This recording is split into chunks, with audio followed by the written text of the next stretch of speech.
In this video, I'm going to talk about why the barrier to entry on YouTube has never been lower.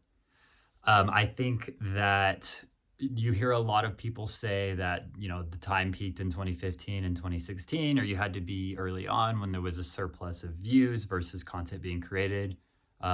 Which, if you don't understand that, it's kind of like supply and demand. So you have um, the demand, which is how much content is being consumed. So, how many people are watching, how many eyeballs, how many hours of swiping or watching on your screen, versus the supply, which is how many videos are being created. And there used to be a disconnect where there wasn't enough videos to satisfy the amount of people watching. So, you get tons of exposure. Now, this can be good and bad. It's good for your stats. It kind of just depends on what success means to you. Um, because you're going to get a lot of eyeballs, but it might not necessarily be quality eyeballs on your content. Whereas now, because the algorithm is so nice, maybe you're only getting a few hundred views or maybe tens of views, but you know that the algorithm is serving that to people who are directly wanting to see what it is that you have to offer. So it's higher quality views, which in the long term, I think is more important. As y'all know, if you follow the channel, this is kind of my documenting my process and some side projects, and then trying to get this YouTube channel going, and a lot just kind of regurgitating a lot of the stuff that I'm reading and kind of fleshing it out, because there's contradictory stuff and stuff that I don't necessarily know if it logically makes sense, or if, there's just marketing ploys that are commonly thrown out there to get people to click and buy stuff.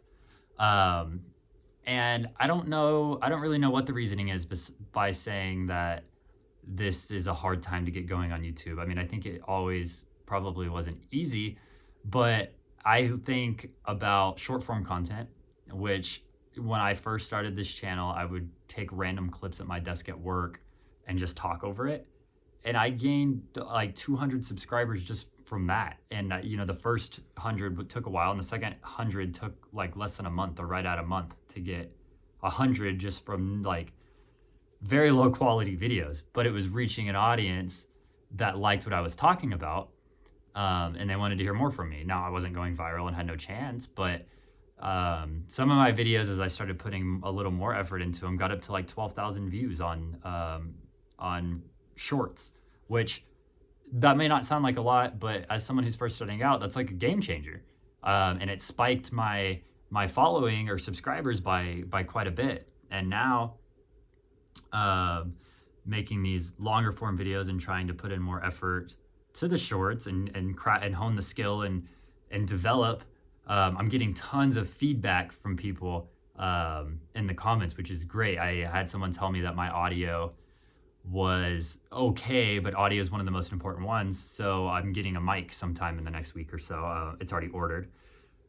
So my audio should go up. And then from there, I think scripting might be the next thing. But I'm getting free advice from people because so many people have done it and and so many people watch it, so they know what they like. And there's just a lot of free information. And on top of getting just instant feedback on videos, which I don't care if it's harsh or not. I don't care if you're nice about it. I just care about the feedback. So, but beyond the instant feedback, I am looking at so many free resources on YouTube itself by people who are way ahead of me, giving me advice on scripting and thumbnails and things like that. And, I'm starting to compile strategies on how to, right now I kind of just ramble, but maybe set up 2 cameras so I can do cuts to kind of keep the attention, or maybe throw an edit in there. Maybe do a little bit of scripting so things are cleaner and I'm not saying or rambling or repeating myself as often. All of this has been free information to me that if it was years ago, you would have probably had to buy some course or figure it out yourself, whereas I'm just getting it all. So I think that lowers the barrier to entry as well. I also think that YouTube has kind of refined their ads where there's a clear system in place on kind of how it works. I don't really know how it was before, but I bet that was a learning curve. I like how you have to meet a threshold, right? It gives you a first thing to work towards, but it also makes it to where it protects the people who have kind of proven that they're in this for the long haul and not just throwing up a video and they just happen to make a bunch of money that could have gone to someone who's putting in the effort to make this a career. So a lot of things have been refined. I don't think it's, even if it's true, I don't think it's beneficial to tell yourself or to speak the words that this is the hardest time to get started on something like this. I think beyond YouTube, this is the easiest time to get started on any side hustle or any side project or passion project that you're wanting to do. If you want to refinish tables or rebuild guitars, or sell shirts, it's never been easier to slap together a reel based on a template you found that someone said went viral on a YouTube video teaching you how to make shorts or reels, and then having 10,000 people see your video. It's never been an easier time to do that.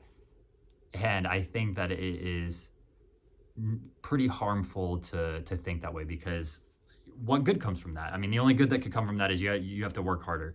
But if you're already working harder, then it doesn't do anything but put you down. So that's all I had to say on this video. Again, my other videos keep getting way more views and comments. I'm getting so much support that I did not expect. The long form community is much nicer than the short form community. The comments are kind of hateful on there sometimes, which again, I don't mind. I like any form of criticism because my goal right now is to learn.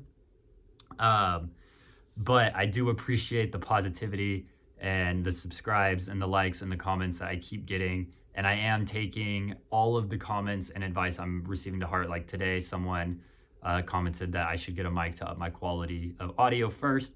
And I ordered one and got one almost immediately. So as soon as that comes in, the audio should get a little better. I tried to do somewhat of an intro on this video because someone suggested that.